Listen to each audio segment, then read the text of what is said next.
హే ఓకానల్, మేము ఇది సంపాదించినందుకు నీకు అసూయగా ఉంది కదా? మీరు పడ్డ కష్టానికి పీనుగు దొరికిందని తెలిసింది నిజమేనా?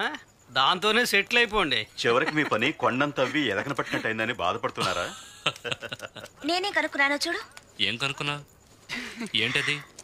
పురుగుల అస్థి పంజరాలు. ఇవి మాంసాహారులు. ఇవి మనకు దొరికిన శవపెట్టికలో ఉన్నాయి. ఇవి శవంలోని మాంసం తింటూ సంవత్సరాల తరబడి బతుకుతుంటాయి. అయితే దురదృష్టవశాత్తు మనకు దొరికిన శవ విషయంలో అతను ఇంకా సజీవంగా ఉండగానే ఇవి అతన్ని తినడం మొదలుపెట్టే అనిపిస్తోంది. అంటే మనవాడు వాడి సంగతి తెలియక బ్యాగ్లో వేసుకున్నాడు. అవి నెమ్మదిగా వాడి ప్రాణాలు తీశాయి. చాలా నెమ్మదిగా. అంటే వాడు సమాధి చేయబడేటప్పుడు గొప్పవాడు అయి ఉండడు, అంతే కదా? అంతేకాదు, ఇతను పరోస్ కూతురుతో రాసలీలను సాగించుంటాడు. నా పరిశోధనల్ని బట్టి ఈ ప్రేతం హోమ్డే అనే శాపానికి గురైంది. ఈ శాపం దేవుడి పట్ల ఘోరమైన అపరాధం చేసిన వాళ్ళ కోసం ఉద్దేశించబడిందని చెప్తారు. కానీ నాకు తెలిసినంత వరకు నిజానికి ఈ శాపాన్ని అమలు జరిపినట్టు దాఖలాలు లేవు. అంత భయంకరమైందా? అవును.